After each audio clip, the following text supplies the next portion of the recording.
It's been a few blow-ups. I've been hearing them left and right, just letting the wind drift us towards the bank line, but this whole place is an oyster minefield, and you never know when you're going to pop up onto something. So what we're using is that paddle tail. It's a quick search and destroy type bait. All we want to do is find them, and the wobble off the tail will allow the fish to feel it before they can even see it. And so we're looking for reaction type strikes, something that's being opportunistic. They feel it, they get a quick glimpse of it, and so they just bite it immediately without even thinking.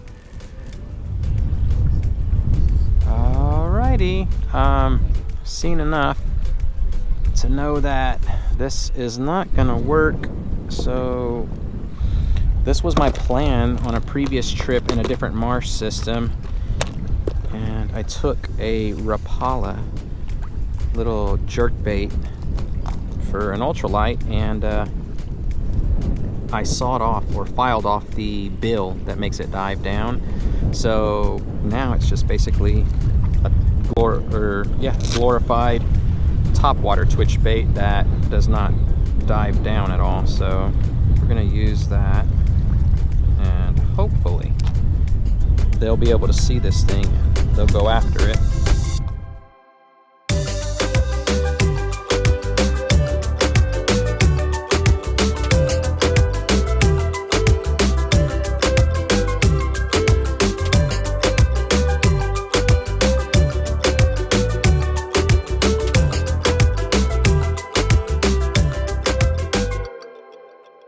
For sure this little top water would work. Looks like a minnow. No dice, no dice. All right. I went around the horn with all these baits, and well, we're not making it happen. I know they're here, they're reluctant to bite. You just can't force these fellas. Let's go back to the paddle tail. We use this for maybe 10-15 more minutes, fan cast the entirety, the mouth of this bayou right here, and if we don't get anything, I'm gonna push into the bayou and see if we got a different crowd inside there willing to bite.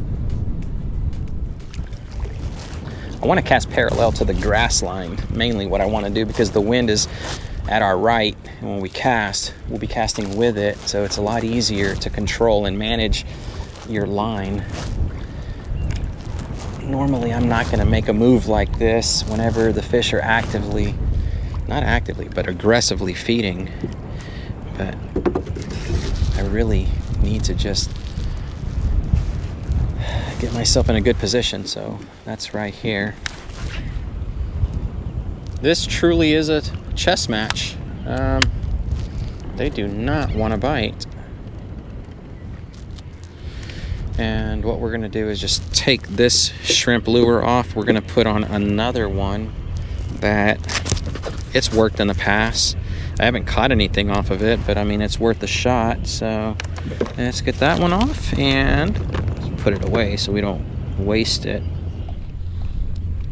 This guy right here. This is what we want. Tiny little shrimp lure.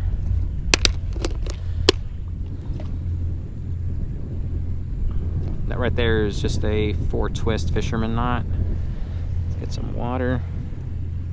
Moisten the leader line so it doesn't stress out that fluorocarbon. There's a lot of heat generated when you cinch down a knot, and it weakens your knot, and it doesn't allow it to seat properly. There we are. It's a shame that we don't have the appendages on this thing, but oh well. Things are too expensive to just throw away because the appendages got gummed up, and I basically had to throw them away.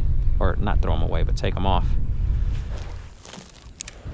you think if I put Procure on that shrimp? It'll ruin that shrimp. What? It will ruin that shrimp. Oh. There we are.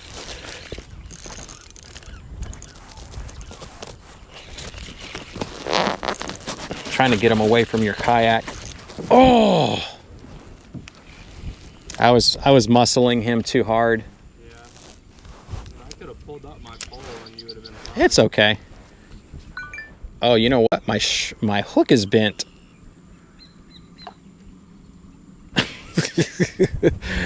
Like literally, my hook is bent upwards. What the? Bend it out. Yeah. Oh my gosh, man. Sabotage. I didn't think that was possible with this. That's a saltwater grade hook. There we go. Now it's bent appropriately.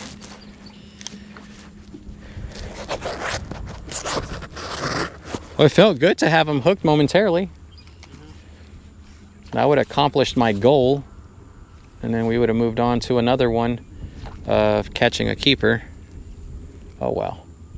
Let me give y'all an update because I haven't really done anything. There's really not been much to speak of. Fighting the wind right now, which was forecasted to be low over here.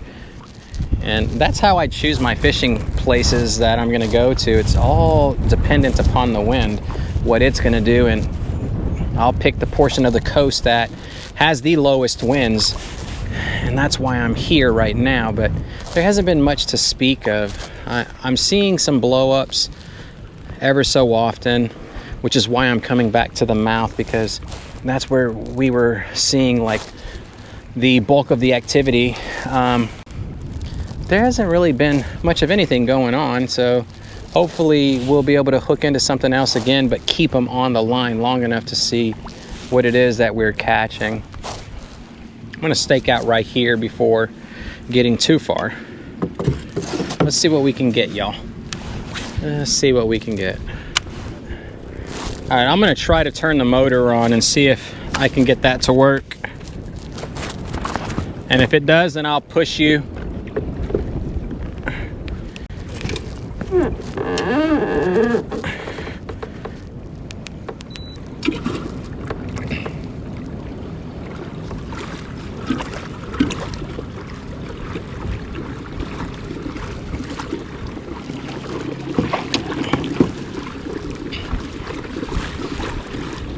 Just control, get going straight, and then control your rudder. Okay, there we go. Control your rudder.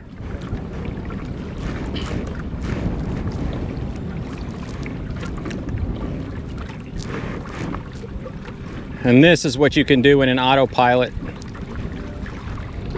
Sure beats push pulling against the wind. Just keep going straight. Oh, damn it. I'm hitting oyster like crazy. We have no choice but to push pull now. And then in the intercoastal, that's where that Hobie basically pushes me to go faster. Oh my gosh. Soft mud.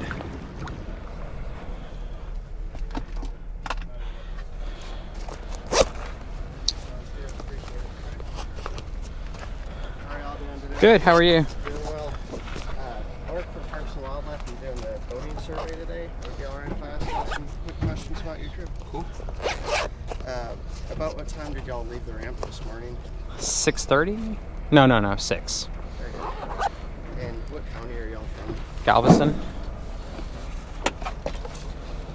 And did either one of you bring any fish back today? No, we didn't. And what kind of baits did you use? Artificials?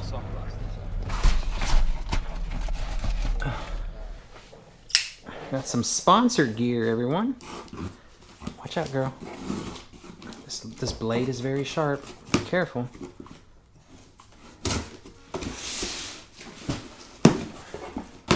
I know what we got, but y'all don't. Oh, wait a minute. This is not what I thought it was gonna be.